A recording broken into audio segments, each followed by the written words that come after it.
More than 35 years ago, Professor Twardowski discovered that repeated cannulation of the exact same puncture sites was an effective puncture technique in patients with an arteriovenous fistula. This method of constant site puncturing was later termed the buttonhole technique. Here one can clearly see that this patient, who has been on dialysis for several years, has only 2 puncture sites, one arterial and one venous. The goal of this video is to familiarise practitioners with the technique and to demonstrate the 4 different steps required for a successful result.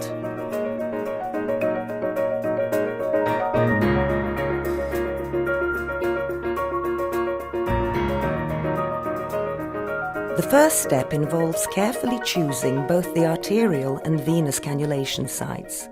The procedure starts with evaluation of the fistula. We have to check, through observation, for evidence of inflammation surrounding the fistula, edema or swelling, drainage, pain and signs of aneurysm. Through palpation for the presence of blood flow through the access, and through auscultation for any sound and the direction of flow.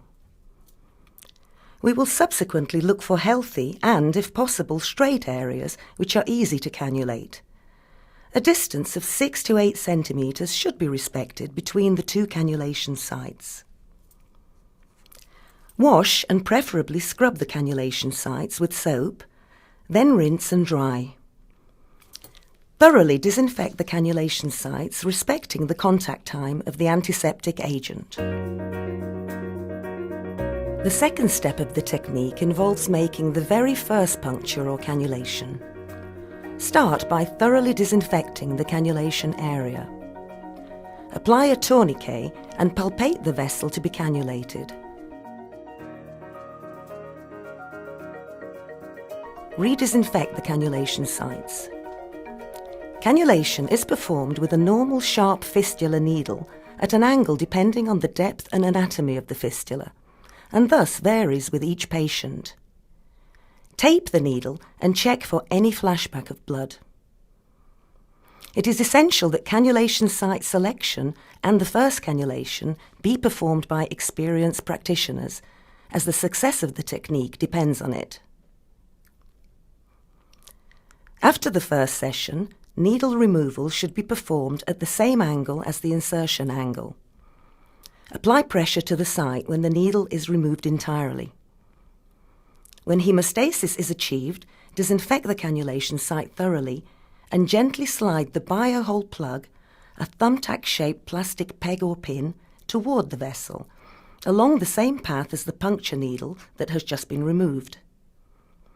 Keep the peg in place with sterile tweezers while the holder or support unit is being removed.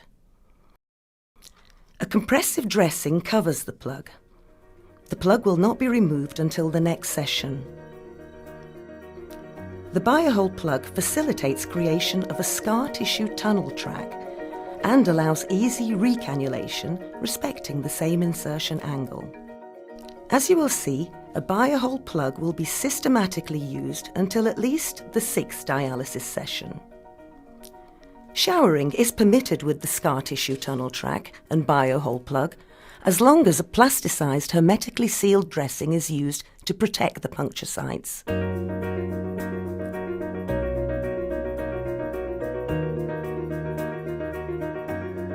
The third step of the puncture technique involves creation of the tunnel track.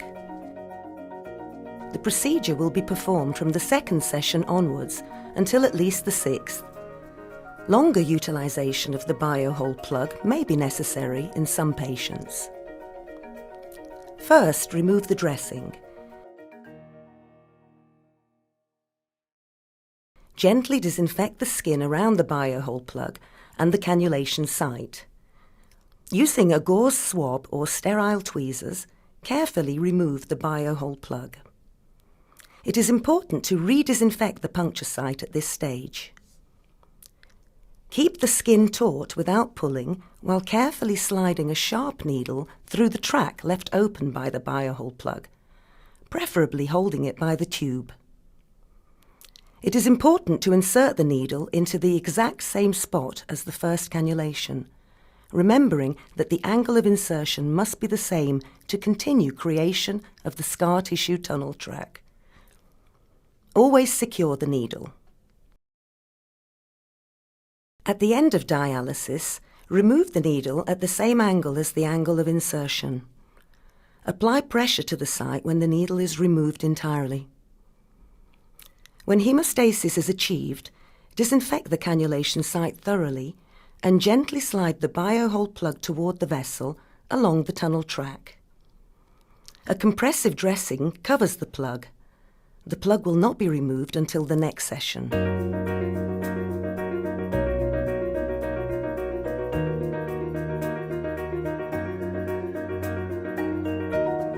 From the 7th session onwards, the routine buttonhole puncture technique may be implemented.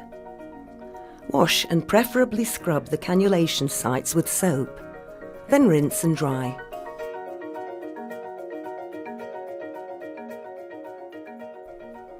After the first disinfection of the skin, any scabs over the cannulation sites need to be removed using the scab remover. Removing the scabs completely is essential in order to visualize the tunnel entrance and avoid infection. The previous scrubbing procedure will facilitate this process.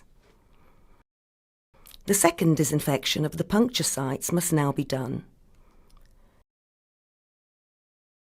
Slide the biohole needle gently into the established tunnel track, preferably holding the needle by the tube. Widening of the puncture site can be prevented by leaving a small space between the hub of the needle and the puncture site. Tape the needle and check for any flashback of blood. If moderate resistance is met, pull back the needle a few millimeters, rotate it gently while pushing it forward using some light pressure. If unsuccessful, withdraw the needle, re-disinfect and reinsert a new biohole needle into the same track. Please note that in some rare cases it may not be possible to insert a biohole needle. As a final resort, a sharp needle may be used with extreme caution, since it seriously increases the risk of infection. Remove the needle at the same angle as the angle of insertion. Apply pressure to the site when the needle is removed entirely. Continue by disinfecting the cannulation site and finally cover with a dressing. Some guidelines suggest that topical antimicrobial prophylaxis may be applied to the buttonhole sites after dialysis.